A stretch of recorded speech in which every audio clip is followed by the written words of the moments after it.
Bien, estamos aquí con Daniel Caggiani, representante nacional por el Frente Amplio en el Palacio Legislativo. Bueno, Daniel, gracias por conversar con TLR y bueno, por brindarte a una charla acerca de las distintas cuestiones que van surgiendo en la realidad, ¿viste cómo es esto, no? Bueno, para mí es un gusto estar y muchas gracias. Le agradezco a ustedes. Bueno, Daniel, un año difícil en el ámbito internacional. Bueno, fuera de micrófono te comentaba que a veces uno periodísticamente te toma en el rol también del estadista internacional, de ver algunas situaciones con una lupa un poco más aguda de lo que va sucediendo en otros países.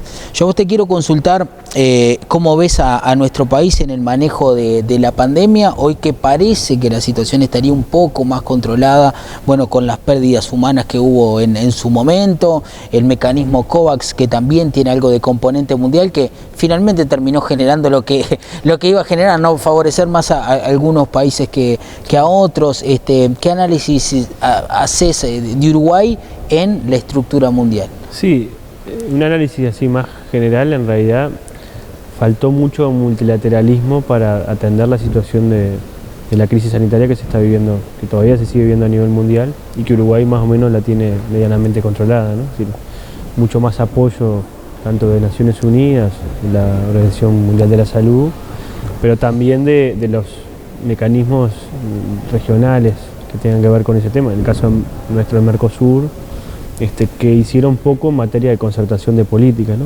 Yo recuerdo que en algún momento, en el 2007, 2008, cuando hubo la crisis del virus de la influenza, hubo sin duda una atención por lo menos regional de parte del Consejo de Salud de la UNASUR, que permitió cobrar 300 millones de vacunas para todos los países que integramos UNASUR, y eso nos permitió tener espalda a todos los países para poder primero negociar con las grandes farmacéuticas, pero también tener un resultado más concreto y más cercano de la consecución, en ese caso, de las vacunas para ese momento. En este caso, las resoluciones fueron individuales, cada país hizo lo que pudo. Uruguay creo que en el manejo de la crisis sanitaria, es decir, más enfocado en el tema de salud, si uno mira la película total, creo que ha sido un buen manejo de la pandemia. Tuvimos momentos más complicados, donde en realidad fallecieron muchos compatriotas y hubo una situación exponencial de contagios que sin duda eso generó una preocupación fundamental. Hubo quizás un atraso en poder tener la cantidad de vacunas necesarias para empezar el proceso de inoculación, y después hubo una tensión, creo, más notoria en términos de la atención de la crisis económica y social, que a nuestro gusto se agudizó además por la situación de que en el medio de la crisis sanitaria se está procesando un ajuste de la economía, como no está haciendo en ningún otro país de América Latina, pero el Uruguay sí, y eso generó mayores problemas de empleo, mayores problemas de pobreza, 100.000 personas más, mayores problemas sobre todo de que los salarios valen menos porque los precios de las cosas aumentan y los salarios no aumentan tanto, y creo que eso se nota bastante todavía en el Uruguay. Uno va a cualquier feria y ve las periferias, va a un boliche a hacer un mandado y ve que la lista del fiado ha aumentado, ve que los productos son más chiquitos porque en realidad se tratan de vender al mismo precio pero en menor cantidad. Es decir, hay como diferentes resultados de esa situación que uno lo ve y se dice poco, pero lo ve bastante. Y bueno, y también hay mucha gente que no tiene empleo todavía, o mucha gente que está trabajando en negro. Es decir, que sin duda son como cuestiones. En un momento se decía, bueno, esto puede ser, se hablaba de las letras para las recuperaciones económicas, puede ser una situación de una recuperación en B, ¿no? Caer rápido y recuperarse rápido. Y repuntás, digamos. Eso no sucedió para el Uruguay, y hoy algunos economistas lo que están hablando de una recuperación en K. ¿Qué quiere decir? Que en realidad, de repente, los países viven un proceso de crecimiento económico, nosotros estamos viviendo un proceso de mayor cantidad de exportaciones a diferentes lugares del mundo, pero hay como una división de la calidad de vida, o de los salarios reales, o de los diferentes ingresos que perciben las familias, y por eso se bifurcan, por eso se habla de una como crecimiento en K, donde en realidad el crecimiento económico no termina pegando en la mejor situación económica del conjunto de los ciudadanos. Y creo que el Uruguay está viviendo algo parecido, y creo que es preocupante en términos de que también hay una responsabilidad política para poder llevarlo. Pero bueno, creo que ahí faltó mucho más visión regional, visión de integración internacional. El Uruguay solo no puede comandar todas esas cosas. Y bueno, tuvimos un gobierno que además, en términos de política exterior, ha tomado quizás una orientación diferente en algunos aspectos de las viejas tradiciones de nuestra política exterior con respecto al tema del diálogo, la solución pacífica de controversias. Ha tomado como sobre todo el presidente, como una decisión de intervenir más efectivamente en algunos foros internacionales, como cuestionando la legitimidad de algunos países o presidentes. Yo creo que eso no es bueno para el Uruguay, porque en realidad el presidente nuestro está de paso, es decir, van a estar 5 años y después va a asumir otro, y creo que ahí hay que ver cómo el Uruguay defiende sus intereses, porque nosotros, además de tener relaciones diplomáticas y políticas, tenemos relaciones comerciales, ¿no? Y el 80% de lo que nosotros producimos se va al exterior, y nosotros tenemos que llevarnos bien con todos, hasta con el que se descuide. Y sí, sin duda, marcar, señalar cuando hay problemas con respecto a la defensa de los derechos humanos, las cuestiones del cumplimiento de estándares democráticos, eso sin duda. El Uruguay siempre ha sido por lo menos una referencia en eso, pero me parece que eso es una cosa y hacer lo que hace este presidente es otra, porque señala a unos pero de otro no dice nada. Me parece que ahí el Uruguay pierde prestigio internacional y creo que no es bueno para el Uruguay. Entonces me parece que también ahí hay quizás un giro en la política exterior que no es bueno para nuestro país. Daniel, volviendo a lo que dijiste de la economía, este dato de que bueno, que el crecimiento, digamos, o al menos la figura sería una especie de K. Te voy a pedir que puntualices un poco más, ¿no? Porque me imagino al televidente del otro lado diríamos, bueno, la teoría del derrame sería que eso no va a derramar a todas las capas sociales, digamos, si uno se va a la teoría de Smith y si uno se pone más del lado de Keynes, uno puede decir, bueno, lo que distribuyamos, lo que haya, no va a alcanzar para todos. ¿Es esa la lectura? Y bueno, lo que se está viendo es que en realidad, si uno ve los indicadores en materia macroeconómica, ve que las exportaciones han aumentado de manera muy importante, comparado con el año anterior, que fue un año muy malo, pero han aumentado. Estamos batiendo récord en algunos mercados, con el caso de la carne, sectores muy importantes, de ganado en pie y ganado procesado, sin carne procesada. También tenemos un importante nivel de exportaciones de soja, de arroz, pero los ingresos de los trabajadores que trabajan en esos sectores no crecen tanto, no como las exportaciones, ni siquiera crecen tanto como el aumento del índice de precios al consumo, que vendría a ser la inflación, y por tanto el valor de nuestro salario, o de los que trabajan en esos sectores, vale menos. Y bueno, eso termina redundando en una peor calidad de vida de esa familia. Entonces, por eso algunos indicadores son muy buenos y otros no son tan buenos. También lo vemos, por ejemplo, en el caso del empleo. Todavía hay mucha gente que sigue desempleada, hay mucha gente que está usufructuando el seguro de desempleo total o parcial, y esos son números que también preocupan. Por suerte existe el seguro de desempleo, las dos herramientas que creo que han sido muy importantes, pero también sabemos que hay mucha gente que, y eso quizás esos números no están por lo menos publicados, no los conocemos, que ha aumentado el informalismo en el trabajo. Es decir, hay mucha gente que ha aprovechado para tratar de laburar en lo que sea, y a veces esos sectores no te ponen en caja, es decir, y bueno, cuando hay más cantidad de gente ofertando su trabajo, también a veces es dificultoso si no hay un ministerio que cuide esas cosas, y bueno, ahí vos ves las diferencias, ¿no? Es decir, nosotros creemos que más que crecer para después que eso derrama, lo mejor, y lo intentamos hacer en nuestros 15 años de gobierno, es crecer distribuyendo. Nosotros logramos que en 15 años, además de que el país crezca de manera muy importante, su PBI, su nivel de actividad económica, el nivel de inversiones públicas y privadas, al mismo tiempo creció casi un 70% el salario real de los trabajadores, no el salario nominal, el real. Entonces, eso es una forma que nosotros entendemos que permite que, bueno, que el que cobra una jubilación, el que cobra una pensión también se vea favorecido, porque en realidad las jubilaciones y pensiones se aumentan por el índice de medio salarios, y si los salarios no aumentan tanto las jubilaciones.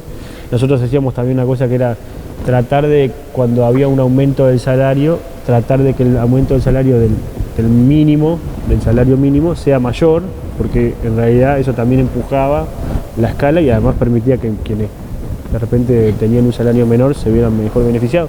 Eso hoy no sucede, y bueno, y creo que sin duda ahí hay elementos que también tienen que ver con la orientación de las políticas económicas y de este gobierno, que en realidad es un gobierno que cree que si las grandes empresas, las grandes transnacionales le va bien, eso va a terminar derramando, y ese cuento lo conocemos bastante, sobre todo los que nos criamos en la década del 90, que el Uruguay crecía y nunca derramaba nada, por lo menos para los sectores más vulnerables, y sin duda eso generó después 1,5 millones de pobres en Uruguay, y sin duda generó todo el contexto social que se fue generando. Pero bueno, me parece que también ahí hay toda una discusión que es interesante darle y que también poder abordarla con la ciudadanía. Daniel, ¿qué nos puede aportar un TLC con China? Y bueno, ¿qué efectos puede traer, por ejemplo, con nuestros vecinos, ¿no? Bueno, citando a Santiago Cafiero, por ejemplo, del otro lado, que dijo, bueno, Uruguay si negocia con China, no con nosotros, y Uruguay, Argentina lo tenemos ahí, es uno de nuestros principales compradores también. Bueno, a nivel de Mercosur, bueno, Brasil se muestra un poco más amigable, Paraguay mantiene una distancia, si se quiere, más neutral, hablando de lo que es el mercado común del sur. ¿Qué nos puede dar y qué nos puede quitar un posible...? A ver, siempre avanzar en tener mejores preferencias arancelarias para que nuestros productos ingresen en diferentes mercados pagando menos aranceles siempre es importante. Ahora, eso tiene una contracara, que también nosotros cobramos menos aranceles para el ingreso de otros productos, ¿no? Que tiene las dos caras, ¿no? Es menores costos de exportación, pero también menores ingresos en el Estado. Ahora, nosotros tenemos que tratar, y el Uruguay tiene que tener mejores preferencias arancelarias para entrar en nuestra producción en varios países, sin perder ninguna preferencia arancelaria que hoy tenemos. Hoy el Mercosur es el principal socio comercial en términos de preferencias arancelarias, es decir, nosotros exportamos nuestros productos a Brasil, Argentina, Paraguay, sobre todo Brasil, pero también Argentina, sin pagar aranceles, arancel cero. Es el mejor acuerdo que podemos tener, nunca nadie nos va a dar eso. De hecho, había estudios que analizaban que, sobre todo en el sector lácteo, leche en polvo, en su momento también exportábamos quesos, leche industrializada, en realidad nosotros nos ahorramos casi 50 millones de dólares por año de no pagar aranceles e ingresamos al mercado que es tan apetecible como en el caso del mercado brasileño. Y además, si uno ve otra cosa que es importante, que es, bueno, uno puede exportar mucho, pero también a veces esos productos pueden estar concentrados en pocas empresas y en pocos productos, ¿no? Entonces, ¿eso qué puede generar? Bueno, que si mañana esas empresas se van, esos productos se dejan de producir en el país, y el otro sentido también, todos los beneficios de poder ingresar a un mercado, que el Estado hace un esfuerzo para hacer un acuerdo comercial, quedan reducidos a un sector o a una empresa muy concreta. En el caso del Mercosur, la oferta exportadora no solo es muy importante, uno de cada 4 dólares que ingresa al Uruguay es de nuestro principal socio comercial en el comercio de bienes, ¿no? Es el segundo socio comercial después de China, pero si uno le agrega además los servicios logísticos, que son los servicios portuarios que tenemos, los servicios turísticos que también prestamos en la región, porque los turistas básicamente viven en la región, y la inversión extranjera directa, esos 4 componentes, es nuestro principal socio comercial, el bloque regional. Brasil, Argentina, Paraguay y Venezuela cuando se logren ingresar nuevamente. Entonces, sin duda, ahí eso hay que cuidarlo. Es decir, alguien que tenga un cliente tan importante no puede pretender deshacerse de ese por tratar de captar otro. El jeito de aquí, o lo mejor, es tratar de tener una mayor cartera de clientes y no perder ninguno. Ahora, ahí hay una discusión muy importante, porque en realidad China es un mercado muy importante, es nuestro principal socio comercial, pero en realidad hacer un acuerdo comercial sin que los otros socios comerciales de nuestro país no lo acepten, puede tener consecuencias importantes en términos de corto plazo y largo plazo. De corto plazo, en el sentido de que vamos a perder estas preferencias arancelarias que estaba comentando y que tienen sin duda una condición, pero además también pueden tener condicionantes en todos estos sectores que te decía que el Mercosur es muy importante. El sector turístico, la cantidad de empresas que exportan al Mercosur son mucho más que las que exportan a China. Más de 1000 a Argentina, unas tantas a Brasil. A China exportan 70 empresas, muy importantes, pero son muy pocas. Y hay otro problema que también es importante es el tema de la concentración de nuestra canasta exportadora, no solo en términos de productos, sino hacia los países que uno exporta. Si uno concentra o uno solamente monopoliza el comercio con un socio comercial, bueno, primero perdés un poco de dependencia, ¿no? De independencia, porque si el socio comercial... Claro. Y si hay algún problema en términos de algún vaivén económico, que sabemos que a veces cada tantos años pasan, también el resentimiento que puede tener nuestro sector exportador puede ser mayor. Entonces lo más importante aquí es tener como un huevo en cada canasta. Claro, la diversidad de mercado, que nos permita sobre todo tener mayores robustez en nuestro comercio exterior y no perder. El problema de eso es que es muy fácil decirlo y es más difícil hacerlo, ¿no? Y eso creo que es un problema que está teniendo el actual gobierno. El actual gobierno, cuando era oposición, nos decía, bueno, nosotros tenemos que avanzar, hacer acuerdos comerciales con todo el mundo, el Frente Amplio tiene trancado en el plenario nacional la posibilidad de acuerdos comerciales. En realidad, lo que ha pasado en estos primeros 2 años es que el gobierno actual ha dicho que va a hacer mucho y por ahora no tenemos firmado ningún acuerdo comercial ni con Isla Fiji, no sé, ni con nadie, con ninguno. Entonces creo que ahí hay sin duda una distancia muy grande entre lo que se dice muchas veces y lo que realmente se está haciendo, porque la realidad es más compleja. Yo creo que lo importante aquí, el Uruguay, creo que puede aportar algo muy importante, que es más que tratar de que el Mercosur se divida y se discutan cosas que no nos acercan a los países, que sin duda tenemos muchas diferencias, porque somos países que tenemos una idiosincrasia diferente, tenemos también culturas diferentes, tratar de tener una agenda positiva. Y creo que tener una agenda externa regional del bloque, que nos permite ya negociar entre Brasil, Argentina, Paraguay con otros países, eso nos va a permitir tener mejor espalda. Primero porque nuestro mercado es muy chiquito y además porque ir en barra generalmente siempre te permite tener por lo menos más respaldo. Eso lo hicimos con la Unión Europea y salió bien, firmamos un acuerdo que ahora está en proceso de revisión y que a nosotros nos parece muy raro que el gobierno uruguayo, en vez de poner énfasis muy importante, poder firmar, terminar de ratificar el acuerdo, pasarlo a los de redondearlo, digamos, parlamentos, se pone otro objetivo más largo plazo, que genera más problemas, que no está acordado en el seno del Mercosur. Entonces, hasta desde el punto de vista de la estrategia de inserción comercial, el Uruguay está como un poco desnorteado. No porque China no sea un socio comercial muy relevante, al contrario, lo es. Pero creo que sin duda hay que mirar un poco más el bosque y menos el árbol, y bueno, y también ser un poco más efectivo, no tanto en el discurso, sino en la práctica. Me parece que eso es el gran problema que tiene este gobierno. Daniel, y en lo nacional, ¿qué nos saca de la crisis, ¿no? Digo, mirando hacia adelante, digamos, en pro de una recuperación salarial, ¿se sale con obra pública?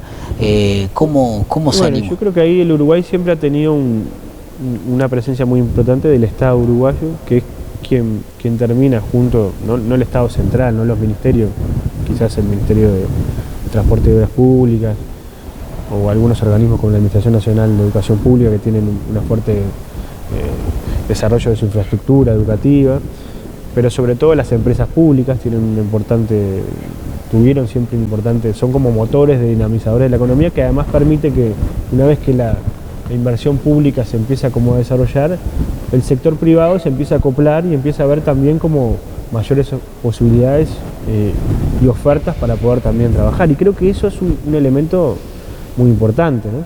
El otro es el apostar también a tener crecimientos de salario, sobre todo en sectores que sus salarios son más sumergidos y que además, en términos de porcentaje del mismo, gastan más en consumo que de repente en otras cosas. Me parece que ahí hay un efecto multiplicador que el gobierno uruguayo se está amputando, porque en realidad tiene una visión bastante ortodoxa de que en realidad lo que tiene que haber aquí es un gran ajuste de la economía, del sector público y sobre todo los salarios, para que no haya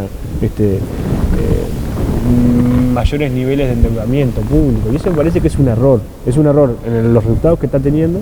Tenemos más pobres que hace un año y medio, tenemos menor cantidad de empresas establecidas en Uruguay. El último año se cerraron 39.000 empresas, fueron al BPS y dieron su cierre, pero todos sabemos que muchas veces para cerrar una empresa tiene que estar al día. O sea, muchas veces la gente lo que hace es cierra el local, cierra el lugar donde prestaba el servicio y la empresa queda abierta de manera ficticia, pero no se cierra. Por tanto, quizás los números pueden ser mayores. Entonces, sin duda, de aquí pasó una situación muy compleja y tiene que haber una fuerte apuesta a la inversión pública que dinamice el sector económico y sobre todo genere, junto con las exportaciones, junto con el crecimiento del salario real, creo que cierto nivel de consumo que lo van a vivir los boliches, los restaurantes, las casas que alquilan para las vacaciones. Es decir, todo eso se va a distribuir mucho más, bueno, desde el panchero que vende algunos panchos en alguna actividad, los que hacen actividades y festivales de música que se puedan poder la gente participar, porque cuando en realidad uno tiene unos mangos más, los invierte ahí. Otros podrán comprar una casa, tener un auto, lo que sea, pero bueno, esos son niveles diferentes de inversión y de consumo que sin duda, por lo menos en términos generales, me parece que lo más preocupante es lo otro, ¿no? Y bueno, creo que lamentablemente el gobierno no lo está haciendo. Daniel, ¿cómo te estás preparando para salir a hablar con los vecinos, actividades que ya has realizado, pero de aquí a futuro en este, digamos, slalom, ¿no? De aquí hasta marzo, abril, que seguramente se celebre el referéndum? ¿En qué estás haciendo hincapié? Bueno, ¿sobre cuáles aspectos estás trabajando con más profundidad? Nosotros estamos trabajando ahora estamos como en dos niveles, ¿no? Es decir, en dos andariveles. Por un lado tenemos el proceso de movilización interna que tiene el Frente Amplio, donde estamos realizando actividades para que el 5 de diciembre haya una buena cantidad de votos frente amplistas en las urnas, en las mesas receptoras de votos, se pueda elegir un buen presidente. Nosotros estamos, como 109, estamos apoyando con un conjunto de sectores a Fernando Pereira para que sea el próximo presidente del Frente Amplio y nos permita sobre todo que eso sea una buena instancia de movilización, de reflexión, de debate entre los frentes amplistas para ver el Frente Amplio que necesitamos, que queremos para el futuro y para las próximas generaciones.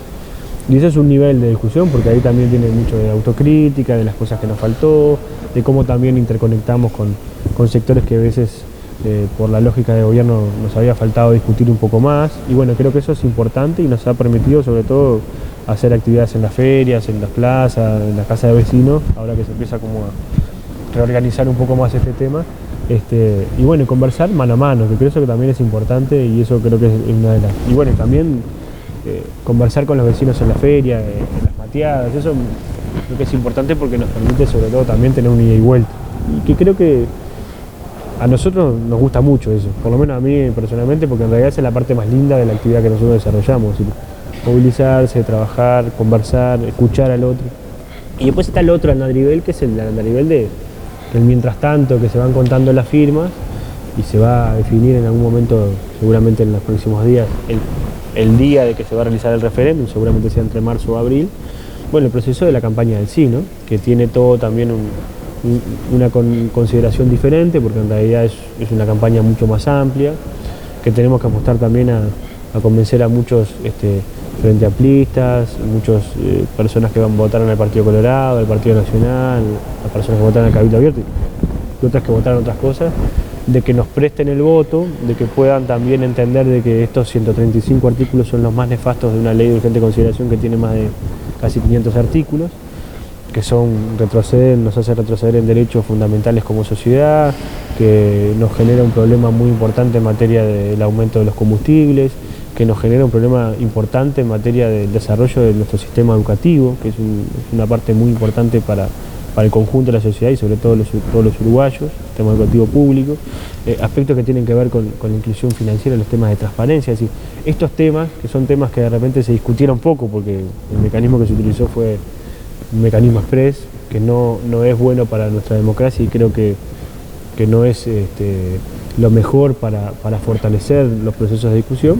Y bueno, y que la ciudadanía vaya conociendo. Cuando hicimos la recorrida por las 800.000 firmas, que recorrimos todo el país, barrio por barrio, localidad por localidad, nos metimos en todos los asentamientos que había en Montevideo, en Canelones. ¿Crees que esto que viene va a ser así también? No tanto de cúpula, sino de ir y dialogar en una feria, hablar con una familia y a partir de ahí empezar a... Debería ser así, porque una de las características que tuvo la campaña anterior fue que no hubieron grandes actos, no hubieron grandes líderes. Había gente organizada que agarró un bolígrafo, una lapicera y una almohadilla y dijo: esta es mi mejor forma de que tengo yo de manifestar pacíficamente con respecto a las cosas que están pasando en nuestro país. Y bueno, y a partir de eso logramos que esos 800.000 ciudadanos que estaban invisibilizados tuvieran expresión política. Nos llenamos de papeletas la Corte Electoral como nunca en la historia de los referéndums, y eso creo que generó también un reconocimiento de mucha gente que quizás no firmó porque tenía dudas, pero que hoy va a prestar su voto para poder también discutir estos temas y sobre todo lograr que podamos debatir como uruguayos cuáles son los efectos que han tenido la ley de urgente consideración en este año y 4 meses que lleva aplicada. Todas esas cosas que nos decían que esta era una ley buena, justa y popular, de que esto íbamos a cambiar en Uruguay, de que después de esto íbamos a estar mucho mejor, uno saca como conclusión que todos esos grandes titulares de prensa quedaron casi en agua de borraja, si no existe nada. Me parece que ahí hay por lo menos una distancia, como en la política exterior, entre lo que se dijo y lo que realmente pasó. Y después hay temas preocupantes que a nosotros nos parece que son muy complejos y que necesitan mucho más debate, necesitan anularse para poder realmente debatir y que tengan un consenso amplio, porque en un país como el nuestro, el uruguayo, que somos petróleo dependientes, no producimos petróleo, no tenemos petróleo, capaz que algún día encontramos, pero por ahora hemos encontrado claro, hasta el momento agua caliente claro. en las termas. Tenemos un tipo de flotación del dólar muy liberal, ¿no? En realidad el precio del dólar va cambiando en función de la fluctuación de la moneda. Esos dos componentes son el principal componente para la fijación del precio de los combustibles. Y el precio de los combustibles es uno de los elementos fundamentales que tienen los trabajadores para llevar de repente un cachilo o su moto al trabajo, los transportistas de carga para llevar sus fletes desde una chacra hacia el puerto, los empresarios del transporte colectivo que fijan junto con los organismos reguladores el precio del boleto, y eso después, ese precio del combustible termina reflejando las tarifas de todos los servicios o todos los productos que consumimos, los fideos, el arroz. No solamente le interesa al que tiene un auto el precio del combustible, porque en realidad eso termina fijando problemas en toda la economía, y lamentablemente con esta ley de urgente consideración lo que se ha hecho es que todos los meses aumenten los combustibles, y este año se aumentó en 30% los combustibles. Uno de los logros de la ley de urgente consideración y las 86.000 firmas fue que logramos que a partir de que presentamos la firma no subió más el combustible. Vamos a ver si logramos tener el 50% de los votos válidos para lograr que no se aplique más y que por lo menos haya otro tipo. Pero ese tema y otros temas me parece que son fundamentales, porque en realidad creo que en un país tan dependiente en estos temas no podemos creer que alguien que vaya al surtidor de nafta y que diga lléneme el tanque, póngame 500 pesos, se ponga contento porque diga, bueno, ahora sale más, pero como es transparente estoy contento. Tenemos que tener por lo menos una priorización de que en realidad el Estado, cuando el combustible aumenta, el barril de petróleo que aumenta por diferentes motivos, porque hay una guerra en Medio Oriente, porque la OPEP decide disminuir la cantidad de barriles de petróleo que se va a producir para aumentar el precio del barril, cosas que no decidimos en los uruguayos, esas fluctuaciones no las tenga que pagar el bolsillo del trabajador ni de la trabajadora, y sobre todo que las asuma el Estado, y que bueno, a veces cuando sube mucho una cosa, el Estado no suba los precios, y cuando baja mucho, baje un poquito y le permitan también tener un colchón. Eso es lo que se hizo siempre. Cuando el barril de petróleo acá salía a $120 en el gobierno de Pepe Mujica, porque salía a $120, no 80, 70 y pico como sale ahora, el precio del combustible no salía a lo que sale hoy al consumidor final. En realidad el precio del combustible estaba a 36 pesos. Eso, entre otras cosas, era porque ANCAP había definido contratar un seguro para poder tener una valoración diferente del barril de petróleo. Eso hoy no se está haciendo, porque en realidad la idea de los liberales que manejan la economía y los cráneos que manejan el Ministerio de Industria es que los precios hay que traducirlo a la ciudadanía, algunos, ¿no? Porque en realidad cuando estuvo la zafra de la soja a principio de año no se aumentaron el gasoil y el Estado invirtió $60 millones, todos los uruguayos, desde el vecino de Piedras Blancas hasta el arrocero de 33, puso $60 millones para subvencionar en la no suba del gasoil en ese momento. Puede ser una decisión país, lo que digo que a veces hay unas decisiones para unos y hay pocas decisiones para otros, y me parece que eso no está bueno, y me parece que lo mejor es que sea más equitativo. Daniel, te hago la última agradeciéndote la amabilidad del diálogo con nosotros. El fin de semana pasado el PIT-CNT, el movimiento sindical, eligió sus autoridades. Marcelo Abdala va a ser el actual presidente, y se eligió por unanimidad. ¿Cuán importante crees que el movimiento sindical llega a los consensos, al menos en la interna, sea agrandando un poco más la mesa ejecutiva, como la mesa representativa, como pasó que ahora tiene 48 integrantes? Antes, bueno, tenía 43, en un momento parecía que eran 44, pero finalmente se tomó consideración de algunos sindicatos pequeños que querían su representatividad. ¿Qué importancia tiene eso en los días que van a venir y en el fortalecimiento sobre todo del movimiento sindical? Mucha, porque el movimiento sindical uruguayo es un movimiento que tiene un prestigio nacional e internacional. Es de las pocas experiencias de organización de los trabajadores unitarias en el mundo. Hay una única central sindical, un plenario intersindical de trabajadores y una central nacional de trabajadores. Y creo que eso tiene una fortaleza muy importante, primero porque le permite al movimiento sindical y al movimiento social más amplio tener una referencia muy importante. Los trabajadores y trabajadoras de nuestro país son parte fundamental en la construcción del destino de nuestro país. Y bueno, que haya trabajadores organizados en una única central, que tengan la capacidad en diferentes visiones ponerse de acuerdo en elegir sus autoridades, en tener un organismo de elección y en poder pensar en términos programáticos qué proyecto de país se imagina, me parece que es muy importante y creo que es también una seña de identidad en nuestro país, ¿no? Es decir, cuando uno sale al exterior y puede también contar estos temas, ¿no? Es decir, no solamente la idiosincrasia de su gente, no solamente ciertos grados de desarrollo que nosotros tenemos en términos institucionales, sino también estas experiencias muy importantes que tienen los trabajadores y el movimiento social y también algunos partidos políticos. Me parece que eso es parte como de nuestra presentación en sociedad y creo que es algo de lo que no debemos perder y nos tiene que enorgullecer. Y creo que en términos políticos, también para el plano más nacional, creo que sin duda existe un movimiento sindical que tenga un proyecto político en términos de país, no partidario, sino de poder también ser un articulador de un proceso de acumulación mucho más amplio. En realidad también se puede invitar a los colonos, a los pequeños productores, a las personas que están pasando mal en este momento y que quizás sus núcleos de base sus organizaciones no tienen tanto peso. Creo que sin duda es muy importante porque nos permite tener mayor mirada de largo plazo, mayores niveles de condiciones también objetivas para también otras cosas y grandes desafíos que tenemos por delante. Daniel Caggiani, TLR te agradece estas palabras, bueno, este diálogo aquí en el Palacio de las Leyes, por llamarlo de alguna manera. Así que bueno, gracias Daniel y bueno, prontamente estaremos hablando. Bueno, muchísimas gracias a ustedes. La Casa de la Democracia, como le dicen. Está bien, me gusta más ese concepto. Daniel Caggiani aquí con nosotros en TLR.